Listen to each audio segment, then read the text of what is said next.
Boa noite, irmãos. Vamos abrir as nossas Bíblias em Mateus capítulo 25.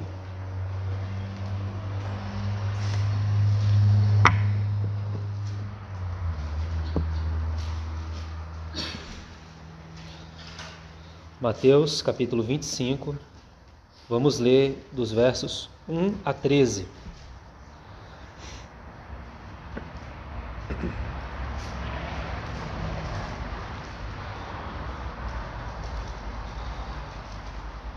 Então o reino dos céus será semelhante a 10 virgens que, tomando as suas lâmpadas, saíram a encontrar-se com o noivo. 5 dentre elas eram nécias e 5 prudentes. As nécias, ao tomarem as suas lâmpadas, não levaram azeite consigo. No entanto, as prudentes, além das lâmpadas, levaram azeite nas vasilhas. E tardando o noivo, foram todas tomadas de sono e adormeceram. Mas à meia-noite ouviu-se um grito: eis o noivo, saí ao seu encontro. Então se levantaram todas aquelas virgens e prepararam as suas lâmpadas. E as nécias disseram às prudentes: dai-nos do vosso azeite, porque as nossas lâmpadas estão se apagando. Mas as prudentes responderam: não, para que não nos falte a nós e a vós outras. Ide antes aos que o vendem e comprai-o. E saindo elas para comprar, chegou o noivo, e as que estavam apercebidas, palavra que já se repetiu no capítulo anterior, entraram com ele para as bodas, e fechou-se a porta. Mais tarde chegaram as virgens nécias, clamando: Senhor, Senhor, abre-nos a porta.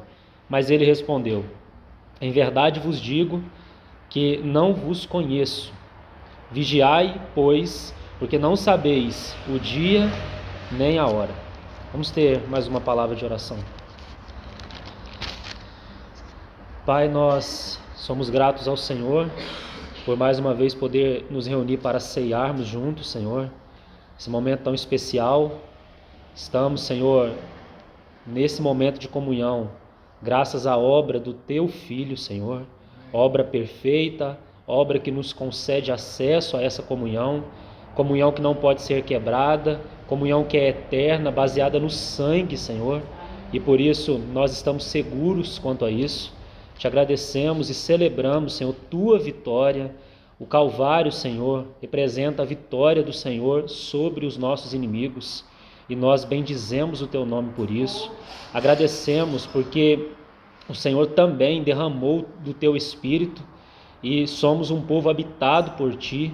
E essa é a certeza e a garantia de que o Senhor, que começou a obra nas nossas vidas, vai consumar essa obra, Senhor. Então estamos certos quanto a isso também.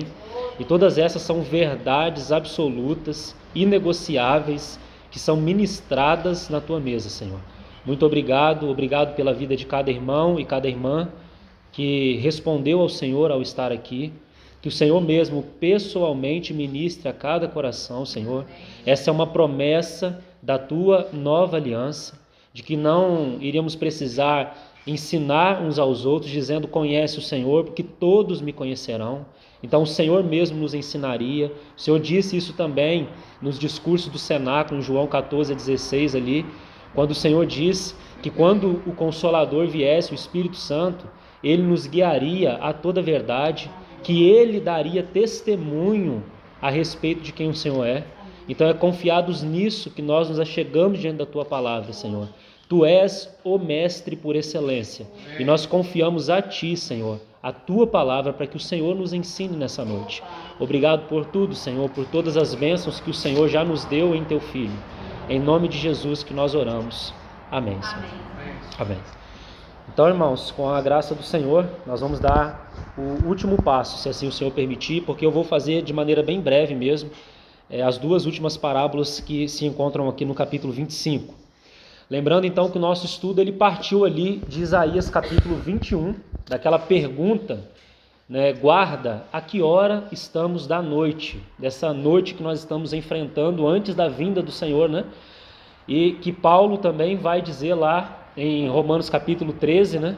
que vai alta a noite e vem chegando o grande dia, o dia da vinda do nosso bendito Senhor, onde os desafios, por um lado, também iriam aumentar, né? E estão, de fato, aumentando. Nós temos percebido a força de todas as implicações que nós consideramos ali em Mateus 24, tem o áudio aí para os irmãos que não puderam estar presentes, as marcas que nós chamamos de marcas intensificadas dos últimos dias.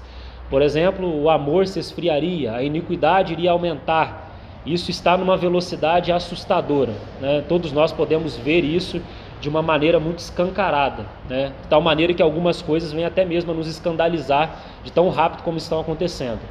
E nós, como povo do Senhor, não podemos ficar perdidos no meio de todo esse movimento que o Senhor mesmo está fazendo, porque Ele disse que abreviaria os últimos dias por causa dos eleitos, né? Então os dias de alguma maneira têm passado de uma maneira acelerada, e com isso também todas as mudanças e todas essas marcas, e nós precisamos estar claros quanto ao que o Senhor está fazendo, precisamos estar claros de que a nossa redenção está se aproximando, de que o Senhor de fato em breve vai mostrar o seu rosto novamente a esse universo, aquele que Pedro diz assim: a quem não tendo visto nós amamos, é esse que nós esperamos.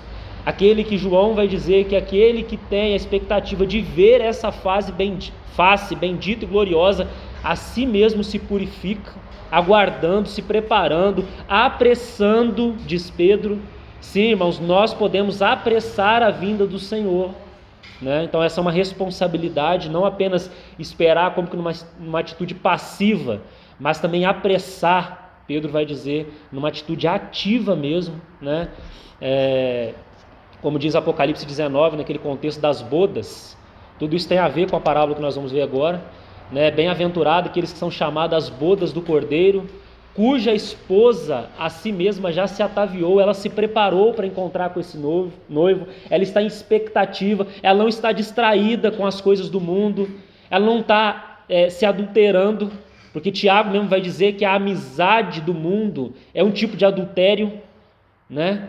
Adúlteros, não sabeis que a amizade com o mundo constitui uma inimizade com Deus? Então, a noiva precisa estar alerta, vigilante, em expectativa para encontrar com esse noivo. E nós temos grandes responsabilidades, irmãos. Nós temos grandes responsabilidades, porque o Senhor também tem uma expectativa no seu povo. Naquele dia que Ele há de vir para ser glorificado nos seus santos, né? Então a igreja vai ser, e num primeiro momento essa noiva, esses vencedores, será então o meio pelo qual o Senhor Jesus há de mostrar a sua glória para todo esse universo. A sua glória será vista num vaso corporativo, e Cristo será visto a partir daí, e será visto, será tudo e em todos, como diz Colossenses 3,11.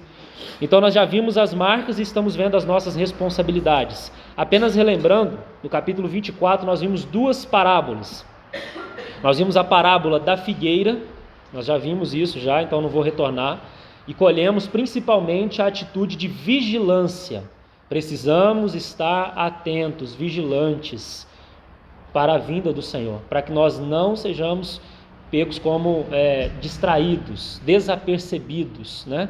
O Senhor está fazendo um movimento de retorno e ninguém está percebendo nada, né? Então, para que não seja assim conosco, irmãos, que possamos de fato compreender os dias que estamos vivendo. Segunda parábola que nós vimos no capítulo 24 de Mateus é a parábola do bom servo e do mau servo.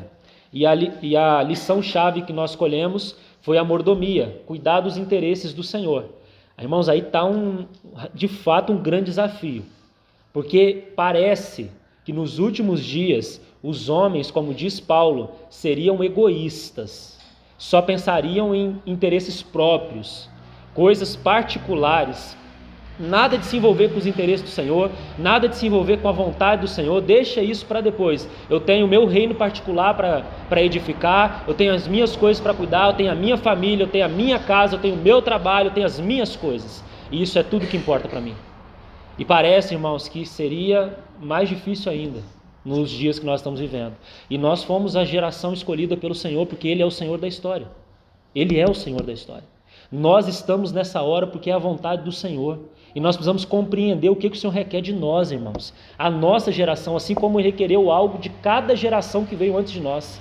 E nós estamos vivendo um momento tão oportuno. Quantos servos e servas do Senhor desejaram viver os dias que nós estamos vivendo? Os desafios estão aumentando, mas há uma expectativa, um desejo, uma certeza que está próximo de se cumprir da vinda do nosso Senhor. Então, irmãos, esse assunto de cuidar dos interesses do Senhor é um assunto que precisa ser caro ao nosso coração. Com o que o Senhor está envolvido? O que Ele requer de nós? Qual é a vontade do Senhor? Quais são os interesses dEle? Deixar um pouco de lado nossos interesses, porque o mundo vem sufocando tudo isso, vai nos fazendo sempre desejar algo mais dEle, como uma rede, vai nos embaraçando e a gente vai ficando aí. Então, cuidar dos interesses do Senhor é um desafio para os dias que nós estamos vivendo. Então, estamos agora na terceira parábola, a parábola das 10 virgens. E eu já citei para os irmãos que a lição-chave dela é uma provisão extra de óleo. Uma provisão extra de óleo. Eu não vou ler todos os detalhes dessa parábola, eu quero apenas escolher alguns princípios bem práticos para nós aqui. Se nós lemos, irmãos, como fizemos aqui, de maneira até apressada, mas os irmãos podem fazer essa tarefa em casa, ler com cuidado essa parábola, com atenção a cada palavra, cada expressão que aparece aqui, os irmãos vão ver que a ideia da preparação, essa palavra, preparação, ela permeia toda esta parábola. Preparação, a necessidade de estar pronto, com o azeite extra ali, certo? Para que quando o noivo vier, ele não nos encontre então despreparados, sem óleo na vasilha. Nós vamos entender o que isso significa. Então, essa ideia de preparação, ela está por toda parte. E isso é extremamente importante, porque mais do que compreender a questão de eventos, dos dias, que de fato está próximo à vinda do Senhor, nós precisamos nos preparar, nós precisamos reagir a isso. Precisamos de fato acordar, como Paulo diz lá. Irmãos, Paulo lá como que está sacudindo o povo do Senhor lá em Romanos 13. Ele está dizendo, já é hora de vos despertardes do sono, desse estado de sonolência, de dormência, que o Senhor fala, a gente não reage, que o Senhor fala e a gente fica ali, sabe? Não, o Senhor vai fazer, eu vou, uma hora eu respondo, e a gente não responde a voz do Espírito hoje. Isso é se preparar para encontrar com o Senhor. A gente vai ver que isso tem toda a implicação com o que a gente tem visto, tanto no eterno propósito, como também com o que nós temos visto lá na carta aos Hebreus. Então, esse assunto de preparação, irmãos, é um assunto muito importante. E muitos não entendem essa parábola, porque eles acham que as virgens prudentes, 5, são salvos, e as outras 5 são perdidos, né? Mas a Bíblia nunca se refere às virgens como sendo, então, aqueles que não pertencem ao Senhor. Virgens sempre se refere ao povo do Senhor. Então, esse assunto, o fato de todas serem virgens, já tira de lado essa interpretação que é errada. De fato, todos que estão aqui, assim como as parábolas anteriores também, é uma palavra pontual para o povo do Senhor. E dentro do povo do Senhor haverá diferenças devido à responsabilidade de cada um. Então essa é a primeira diferença que nós vamos fazer nessa parábola. Repetindo, o que nós estamos vendo aqui nessa parábola é para nós, irmãos, não tem nenhuma relação com o mundo. Assim como a ceia não tem nenhuma relação também com o mundo, no sentido de participação, de comunhão. Não é? Isso daqui é um momento familiar para o povo do Senhor. E esta parábola também da mesma forma. Então, irmãos, essa ideia também ela é vista pela questão da lâmpada que aqui é citada. Nós não vamos entrar em todos os detalhes, mas eu preciso citar alguns para que os irmãos construam um quadro. A lâmpada aqui citada refere-se ao espírito humano, porque o homem ele é constituído, não é mesmo? De 3 partes: o espírito, a alma e o corpo. O espírito como sendo essa parte onde Deus se comunica conosco, certo? Aí é onde acontece a regeneração, o novo nascimento. Então o espírito começa a contatar conosco aqui no espírito, no nosso espírito humano. E então ele vai tomando e transformando a alma, até que chegará o dia onde teremos a redenção também dos nossos corpos. Então a lâmpada refere-se ao espírito humano. Anote um texto para que depois você possa ler com calma. Provérbios capítulo 20, verso 27. Esse texto diz que o espírito do homem é a lâmpada do Senhor, a qual esquadrinha todo o mais íntimo do corpo. Ou seja, através desse ponto de contato, que é o espírito humano, ele ilumina todo o restante do nosso ser. E todas essas possuíam lâmpadas. Todas essas tinham, podemos dizer, o espírito regenerado. Haviam nascido de novo, pertenciam ao Senhor. Então, alguma coisa faltou, irmãos, para que houvesse essa diferença entre prudentes e nécias. Havia algo entre esse povo do Senhor, e há essa diferença hoje no cenário posto, que fez com que alguns estivessem preparados e outros não estivessem preparados. Então todas são salvas. Mas qual é a diferença então? Olha para o versículo 4, irmãos. 3 e 4. As nécias, ao tomarem as suas lâmpadas, não levaram azeite consigo. No entanto, as prudentes, além das lâmpadas, levaram azeite nas vasilhas. Então, qual é a diferença entre as prudentes e aquelas nécias? Que as prudentes, além de ter, vamos dizer assim, o azeite na lâmpada, o espírito habitando no espírito nosso humano, elas também tinham azeite na vasilha.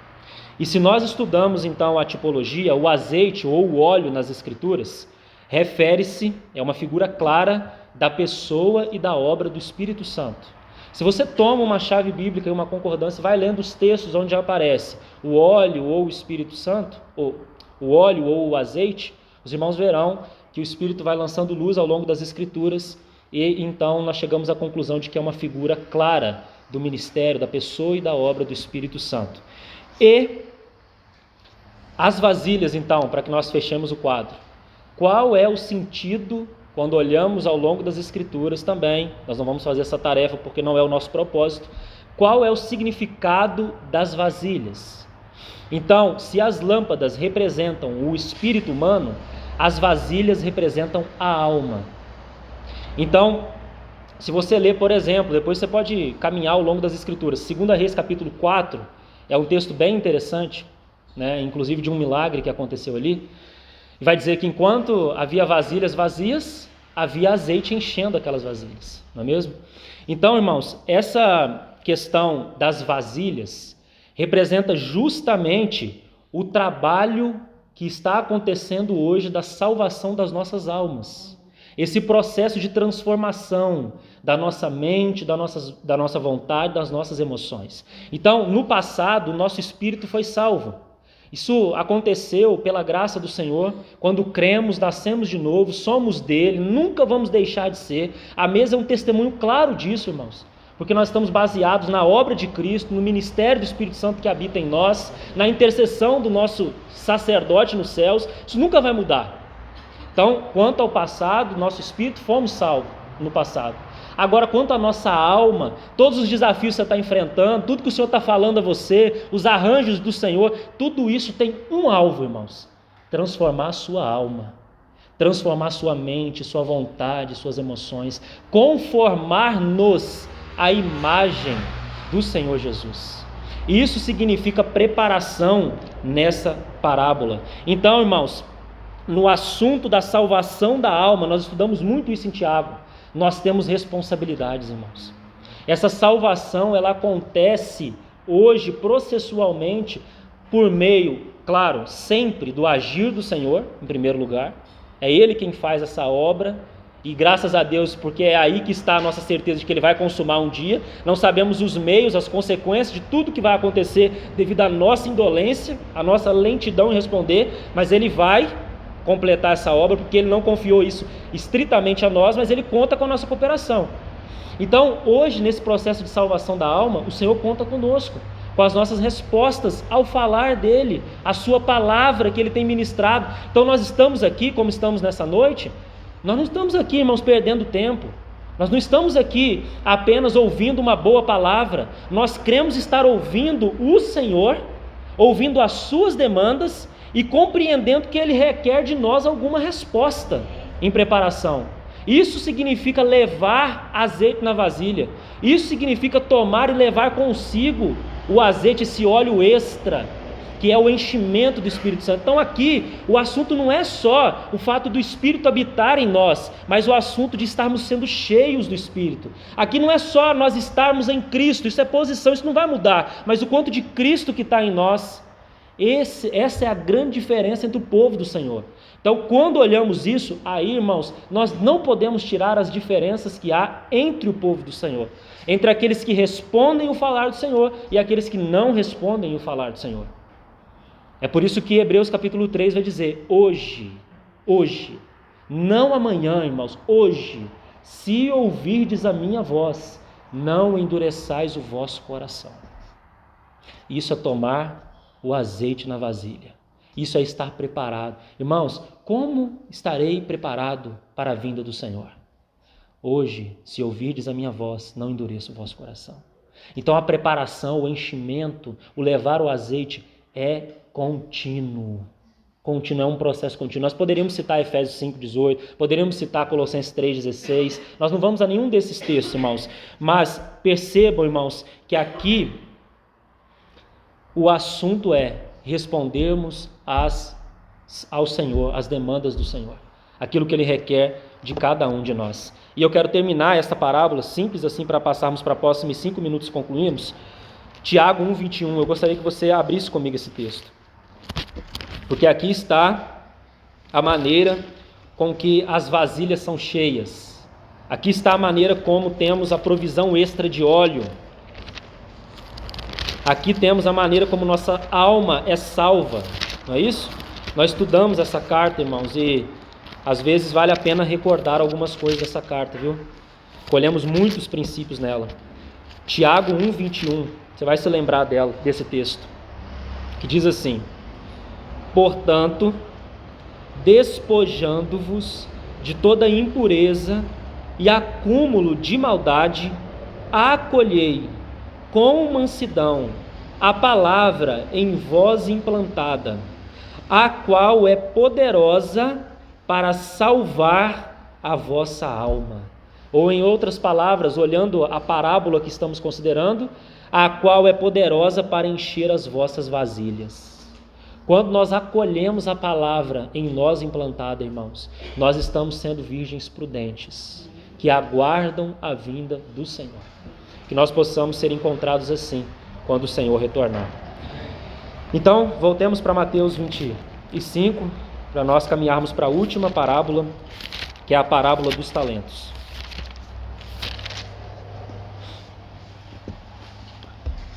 Mateus 25. Vamos ler a partir do verso 14. Pois será como um homem que, ausentando-se do país, chamou os seus servos e lhes confiou os seus bens. A um deu 5 talentos, a outro 2 e a outro 1, a cada um segundo a sua própria capacidade. E então partiu. O que recebera 5 talentos saiu imediatamente a negociar. Está vendo a responsabilidade? Ele recebeu os talentos, ele saiu a negociar com eles e ganhou outros 5. Do mesmo modo, o que recebera 2 ganhou outros 2. Mas o que recebera 1, saindo, abriu uma cova e escondeu o dinheiro do seu senhor. Depois de muito tempo, voltou o senhor daqueles servos e ajustou contas com eles. Então, aproximando-se o que recebera 5 talentos, entregou outros 5, dizendo: Senhor, confiaste-me 5 talentos, eis aqui outros 5 talentos que ganhei. Disse-lhe o Senhor: muito bem, servo bom e fiel. Foste fiel no pouco, sobre o muito te colocarei. Entra no gozo do teu Senhor. Veja, para o de 5 ele também disse que é pouco. Para todos ele vai dizer que é pouco. Então o assunto não é quantidade, como veremos. Verso 22. E aproximando-se também o que recebera 2 talentos, disse: Senhor, 2 talentos me confiaste. Aqui tens outros 2 que ganhei. Disse-lhe o Senhor: muito bem, servo bom e fiel. Foste fiel no pouco, sobre o muito te colocarei. Entra no gozo do teu Senhor. Chegando por fim o que recebera 1 talento, disse: Senhor, sabendo que és homem severo, olha a perspectiva que esse servo tinha do Senhor, que ceifas onde não semeaste, já juntas, onde não espalhastes, receoso, escondi na terra o teu talento. Aqui tens o que é teu. Respondeu-lhe, porém, o Senhor: servo mau, é servo também, tá, irmãos? E negligente. Sabias que ceifo onde não semeei e ajunto onde não espalhei? Cumpria, portanto, que entregasses o meu dinheiro aos banqueiros, e eu, ao voltar, receberia com juros o que é meu. Tirai-lhe, pois, o talento e dai ao que tem 10, porque a todo o que tem se lhe dará e terá em abundância, mas ao que não tem, até o que tem lhe será tirado. E o servo inútil, lançai-o para fora nas trevas, ali haverá choro e ranger de dentes. Esse final não precisa se assustar não, tá, irmãos? Não é algo eterno, tá? É uma disciplina temporal. Nós precisaríamos de outros textos para chegarmos a essa conclusão, mas o fato de ser servo, de ser um filho de Deus, essa disciplina ela é por um período, por um tempo. Mas isso não cabe, não é meu foco agora. Então, para que nós construamos o quadro aqui para finalizarmos. A primeira parábola, vigilância. A segunda, mordomia, cuidarmos dos interesses do Senhor. A terceira, a provisão extra com óleo. E a quarta parábola, que nós já temos aí, os irmãos já têm anotado isso, a lição-chave é servir ao Senhor conforme a capacidade que Ele tem concedido a cada um. Isso já está anotado aí, irmãos. Então, aqui nós temos, irmãos, o Senhor confiando talentos, né? E Deus mesmo dispôs esse talento conforme Ele quis, na sua soberana vontade. Ele deu talento 5 para um, 2 para outro, e assim Ele fez como Ele quis.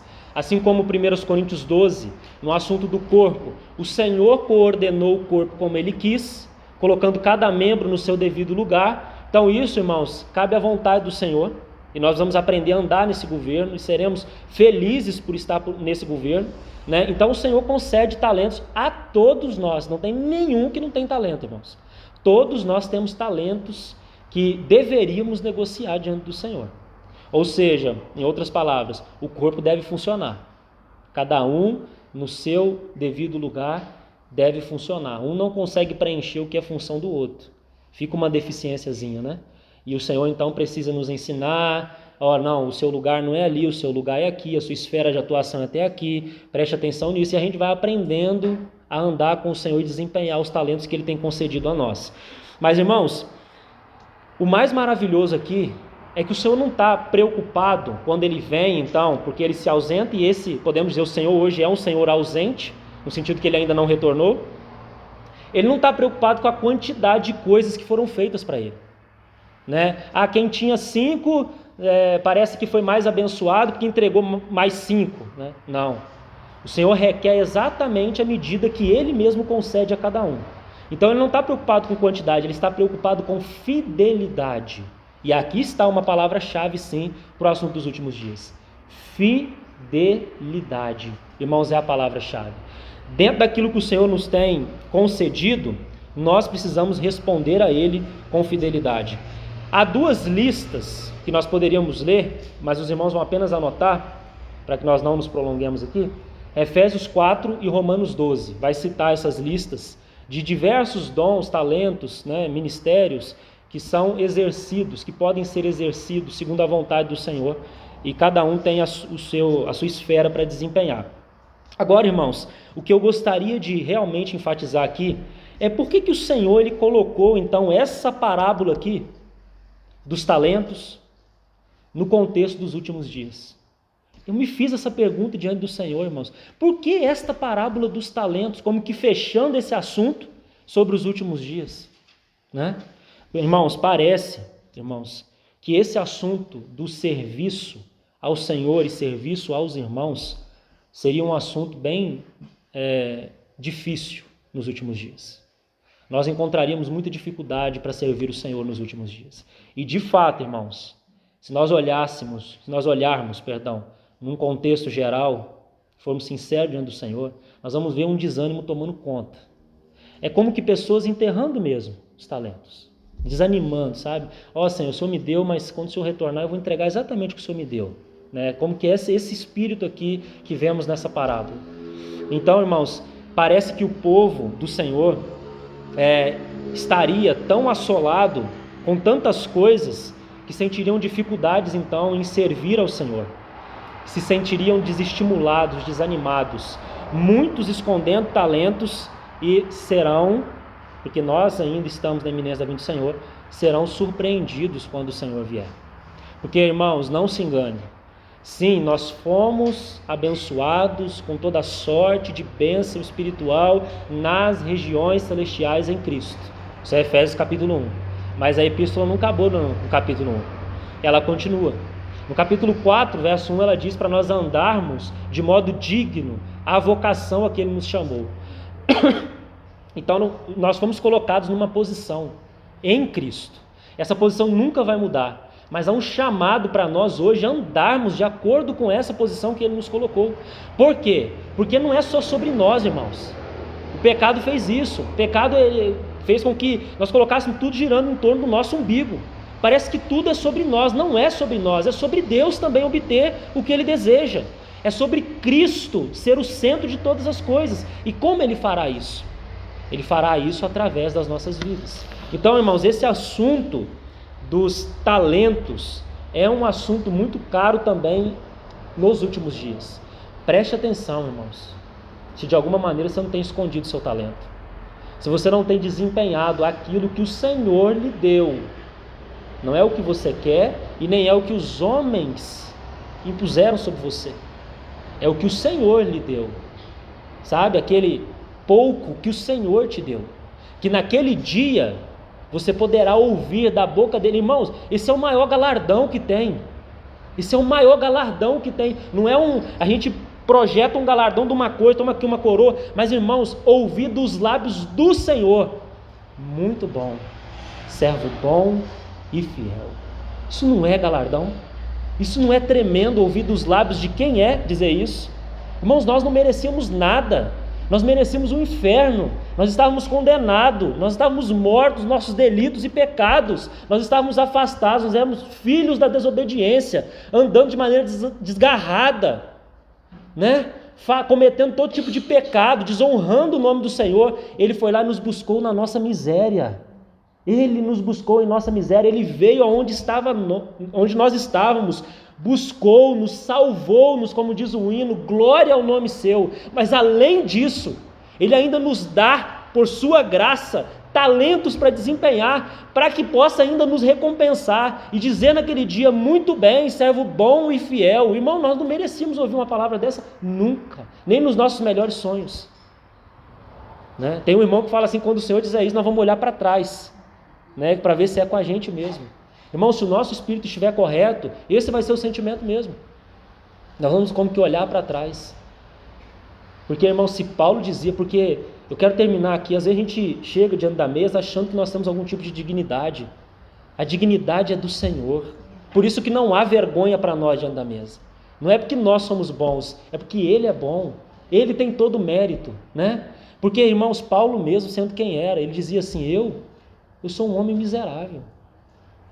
Eu sou o pior dos pecadores, né? Eu não sou digno de ser chamado apóstolo, porque eu persegui a igreja de Deus. Ele vai dizer isso. Mas aprouve por sua graça, como ele diz, escrevendo aos Gálatas. Oh, irmãos, essa é a nossa história. Essa é a nossa história, irmãos. É por maravilhosa graça que nós estamos onde estamos. E possa o Senhor, a mesma graça que Ele proveu para nós, para estarmos nesse momento da comunhão aqui da mesa, possa também ser uma graça, irmãos, que para nós não se torne vã em nosso viver, de tal maneira que quando o Senhor vier, Ele vai encontrar um povo preparado, habilitado para o representar diante do universo. Paulo chega a dizer que a igreja do Senhor vai julgar até mesmo os anjos. Você acha que isso é coisa pequena, irmão? Nós não temos dimensão dessas coisas, nós falamos disso de uma maneira muito fácil, mas é isso que está diante de nós e na iminência de acontecer, na iminência. Glória ao nome do Senhor. Vamos orar então. Pai, toda honra, glória e louvor sejam dados ao Teu nome, Senhor. Santo, santo, santo é o Senhor. Toda a terra está cheia com Tua glória, Senhor. Obrigado, Senhor, porque o Senhor é o dono da história. Tudo está em Tuas mãos, Senhor.